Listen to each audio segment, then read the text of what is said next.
Hey, what's up you guys, and thank you for stopping by to watch my video. If you guys are new here, don't forget to give this video a big thumbs up. Comment down below what you want to see in the future. Click that subscribe button and don't forget to turn on my post notifications. In today's video, we are going to go into chapter 49 of As Good as Dead by Holly Jackson, which means we have 6 chapters including this one left. So let's get right into this video because I know you guys are dying to find out how this ends just as well as me. So yeah. This video may contain sensitive topics and foul language. If you do not wish to continue, please click off of the video now. You have been warned. Joshua, eat your peas. Pip smiled as she watched her dad speaking in a mock warning voice, opening his eyes comically wide.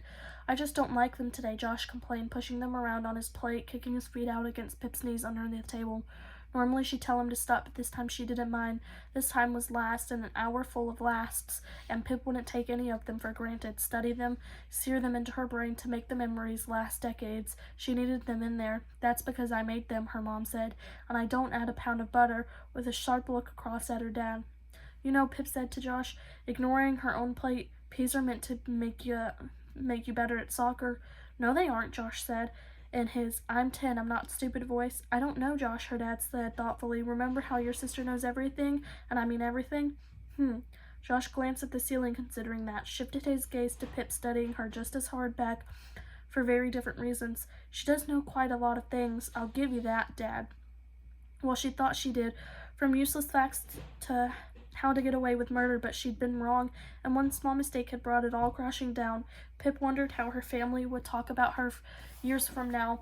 Would her dad still brag about her, tell everyone that there's nothing his pickle doesn't know, or would she become a hushed-up topic, one that didn't carry beyond these 4 walls, a shameful secret locked up as a ghost bound into the house? Would Josh make up excuses when they were visiting her, so he wouldn't have to tell his friends she was what she was? Maybe he'd even pretend he never had a sister. Pip wouldn't blame him if that's what he had to do, but it still doesn't mean I like these peas, Josh carried on. Pip's mom smiled with an expiration, sharing a look across the table at Pip, one that clearly just said, boys, hey? Pip blinked back at her to tell me about it. Pip's going to miss my cooking anyway, won't you? Her mom asked, when she goes off to college. Yep, Pip nodded, fighting the lump in her throat. I'll miss a lot of things, but you'll miss your fabulous daddy the most, won't you? Her dad said, winking across the table. Excuse me. Pip smiled, and she could feel her eyes prickling, glazing. He's a very fabulous, she said, picking up her fork and glancing down to hide her eyes. A normal family dinner, except it wasn't, but none of them knew it was really a goodbye. Pip had been so lucky. Why hadn't she stopped to think about that before? She should have thought it every single day, and now she had to give it all up, all of them. She didn't want to. She didn't want this. She wanted to fight against this rage, against this. It wasn't fair, but it was the right thing to do. Pip didn't know any more about good or bad, or right or wrong. Those words were meaningless and empty, but she knew this was what she had to do. Max Hastings would still be free, but so would everyone else she cared about. A compromise, a trade. Pip's mom was busy listing off all the things they had to get sorted before this Sunday, all the things they still needed to buy. You still haven't bought the new bed sheets? I can take old bed sheets, it's fine, Pip said. She didn't like this conversation, planning for a future that would never happen. I'm surprised you haven't started packing, that's all, she said. Normally you're so organized. I've been busy, Pip said. And now she was the one pushing peas around on her plate. With the new podcast, her dad asked. Terrible, isn't it? What happened to Jason? Yeah, it's terrible, Pip said quietly. What exactly happened to him? Josh's ears perked up. Nothing, Pip's mom said pointedly. And that was it. It was over. Her mom was picking up the empty and non-empty plates and carrying them off to the counter, dishwasher sighing as it was open. Pip stood up and she wasn't sure what to do. She wanted to hug them close to her and cry, but she couldn't because then she'd have to tell them the terrible things she'd done. But how could she leave? How could she say goodbye without that? But maybe just one, maybe just Josh. She caught him as he climbed down from his chair, wrapping him in a quick hug, disguised as a wrestle, carrying him through and chucking him onto the sofa. Get off me, he giggled and kicked out at her. Pip grabbed her jacket, forcing herself to walk away from them, otherwise she might just never go. She headed toward the front door. Was this the last time she'd ever walk through it? Would she be a woman in her 40s or 50s the next time she was there? The lines on her face, all from that one night, etched into her forever, or would she never come home again? Bye, she called, her voice catching in the throat at the back in the hole of her chest that might never go away. Where are you off to? Her mom poked her head out of the kitchen. A podcast thing. Yeah, Pip shrugged, sliding her feet into her shoes, not looking back at her mom because it hurt too much. She dragged herself toward the door. Don't look back. Don't look back. She opened it. I love you all, she shouted, louder than she meant it to be because it covered the cracks in her voice. She shut the door behind her, the slam cutting her off, severing her from them just in time, too, because she was crying now, heaving sobs that made it hard to breathe as she unlocked her car and sat inside. She balled into her hands for a count of 3, just a count of 3, and then she had to go to Ravi. She was broken now, but this next goodbye would shatter her. She started the car and she drove, thinking of all the people she couldn't say goodbye to: Cara, Nat, the Reynolds brothers, Naomi, but they didn't understand. They'd understand why she couldn't do it.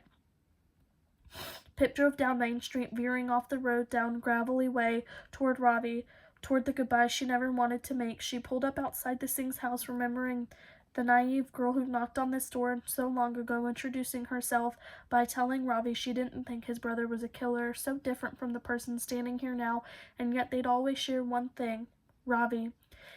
He was her best thing, this girl and the one before, but something was wrong. Pip could already tell. There was no cars in the drive, not Ravi's, not his parents' cars. She knocked anyway, putting her ear to the glass to listen. Nothing. She knocked again and again, ramming her fist against the wood until it hurt, invisible blood dripping from her knuckles. She held open the mail slot and called his name, reaching for him in every corner and crack. He wasn't there. She told him she was coming. Why wasn't he there? Had that been it? On the phone? No last goodbye, face to face, eye to eye, no tucking her face into the place where her neck met his shoulder, her home, no holding on to him and refusing to let go, to disappear. Pip needed that. She needed the moment to keep her going, but maybe Ravi didn't. He was angry at her, and that was the last she would hear of him before all of their conversations were from a prepaid prison phone. Was that strange okay, and the final click at the end of as he'd let her go. Ravi was ready, and so she had to be too. It couldn't wait. She had to tell Hawkins tonight, now, before they dug too far and found any link to those who helped Pip that night. A confession was how she saved them from her. How she saved Ravi, even if he hated her for it. Bye, Pip said to the empty house, leaving it behind her, chest shuddering as she climbed back into her car, peeling away, both the car and her. She turned back on Main Street, driving south toward the police station, leaving Fairview, her part of Fairview, behind her in the rearview mirror, and part of her wanted to go back and stay there forever with her people, the ones she could count on her fingers, and the other part wanted to burn it down behind her, watch it die in the flames. She felt numb inside, and she thanked that black hole in her chest for taking the pain too, letting the numbness spread as she drove toward the police station and the bad, bad place. She was just this journey. She didn't think about what came after. She was just this car and these 2 yellow headlights carving up the darkening sky. Pip followed the road over the bridge, dark trees pressing in around her as she focused on the turn up ahead, the road that would lead her to the station, to the end. Headlights were coming toward her on the other side of the road, passing by with a small shush. There was another set down the road, but something was wrong. They were flashing quickly at her, flickering in her eyes, so the world disappeared in between. The car was getting closer and closer, a horn pressed in a 3 pattern, long, short, long. Ravi. That was Ravi's car. Pip realized as it passed her, and she scanned the last 3 numbers of the license plate in her mirror. He was slowing down behind her, swinging dangerously across the road to turn. What was he doing? What was he doing here?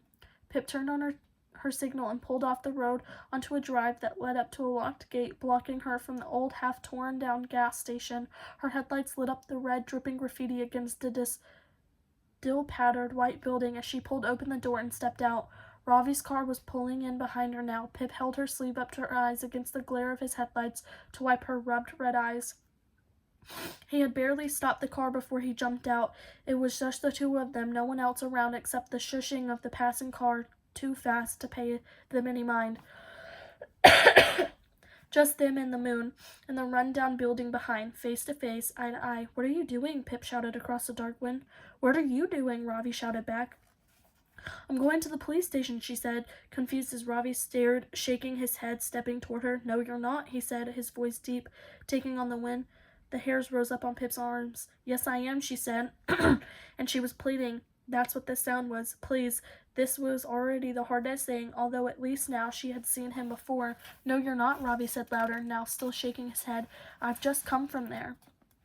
Pip froze to understand his face. What do you mean you've just come from there? I've just been at the station talking to Hawkins, he said, yelling over the sound of another passing car.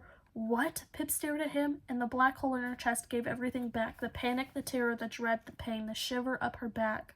What are you talking about? It's going to be okay, Ravi said to her. You're not confessing. You didn't kill Jason. He swallowed. I fixed it. You what? The gun went off in her chest 6 times. I fixed it, he said. I told Hawkins it was me. The headphones? No, no, no, Pip stepped back. No, Ravi, what have you done? It's okay. It's going to be okay. Ravi walked forward, reached for her. Pip batted his hand away. What did you do? She said, her throat tightening around her words, breaking them in half. What exactly did you say to him? I told him that I borrowed your headphones all the time, sometimes without you knowing, that I must have had them with me when I went round to the Bell's house to see Jason one evening a couple weeks ago. The 12th, I said. I accidentally left the headphones there. Why the fuck would you have gone round to see Jason? Pip whisper shouted, and her mind was reeling away from him, pushing her feet back almost against the gate. No, no, no, no, no. What had he done? Because I was talking to Jason about an idea I had to set up some kind of scholarship scheme in Andy and Sal's name, a charity thing. I went to discuss ideas with Jason, showed him some printouts, and that's when the headphones must have fallen out of my bag. We were in the living room sitting on the sofas. No, no, no, Pip said quietly. Jason liked the idea, but said he didn't have time to be involved. That's how we left things, but I must have also left the headphones there. I'm guessing Jason later found them and didn't realize they belonged to me. That's what I said to Hawkins. Pip clamped her hands to her ears like she could make this go away if she couldn't hear him anymore. No, she said quietly, the word just a vibration against the back of her teeth. Ravi finally reached her. He pulled her arms away from her face, held her hands in his, gripped tight, like he was anchoring her to him. It's okay. I fixed it. The plan is still in play. You didn't kill Jason. Max did. There's no direct link to you anymore. You haven't had contact with Jason since April, and Hawkins didn't catch you in a lie. It was me. I left your headphones there. You knew nothing about it. You told me about your interview today, and that's when I realized it was me who had contact with Jason, who left the headphones there, so I went down to the station to clear things up. That's what happened. Hawkins believes me. He will believe me. He asked me where I was on the evening of the 15th, and I told him I was in Stamford with my cousin, listed all the places I went, got home just before midnight, airtight, ironclad, just as we planned, and no connection to you. It's going to be okay. I didn't want you to do that, Ravi, she cried. I didn't want you to ever talk to him, ever have to use your alibi. But you're safe, he said, eyes flashing at her in the dark. Now you don't have to go. But you aren't, she said. You have directly implicated yourself in the whole thing. Before we could keep you separate, you were separate from all of it. But now, what if Dawn Bell was home on the 12th? What if she tells them you're lying? I can't lose you, Ravi said. I wasn't going to let you do this. I sat on my bed after you called, and I did that thing I do when I'm nervous or scared or unsure about something. I asked myself, what would Pip do? What would she do in this situation? So that's what I did. I came up with a plan. Was it reckless? Probably. Bravery to the point of stupidity, that's you, but I thought it through and I didn't overthink it. I acted like you do. It's what you would have done, Pip. He breathed, shoulders rising, falling with it. It's what you would have done, and you would have done it for me, and you know you would. We're a team, remember, you and me, and no one's taking you away from me, not even you. Fuck, Pip shouted into the wind, because he was right and he was wrong, and she was happy and she was devastated. It's going to be okay. Ravi wrapped her up into him inside his jacket, warm, even when he had no business being so. It was my choice and I chose you. You're not going anywhere, he said, his breath in her hair along her scalp. Pip held on, watching the road over Ravi's shoulder, blinking slowly, the black hole in her chest trying to catch up. She didn't have to go. She didn't have to be that woman in her 50s looking up at her family home after decades, thinking it was somehow smaller than she remembered it because she had forgotten it or had forgotten her. She didn't have to watch everyone she cared about live a life without her catching her up across a metal table every few weeks, visits growing fewer and further between as their lives got in the way, and her got fainter and fainter until she disappeared at last. A life, a real one, a normal one. It was possible. Ravi had saved her. He had, and by doing so, he had damned himself. Now there was no choice, no backing down. She had to bare her teeth and show this through to the end. No doubt, no mercy. Blood on her hands and on the gun in her heart and in the plan. 4 corners, she and Ravi standing in one, the DT killer another, Max Hastings opposite them, and Detective Hawkins opposite him. One last fight somewhere in the middle, and they had to win. They had to. Now that Ravi was in the line too, Pitt pushed herself into him, closer, harder, her ears to his chest to listen to his heart, because she was still here, and she still could. She closed her eyes and made a new silent promise to him, because he had chosen her and she had chosen him. They were going to try and get away with it. That is the end of chapter 49. I will see you guys in the next video. Bye!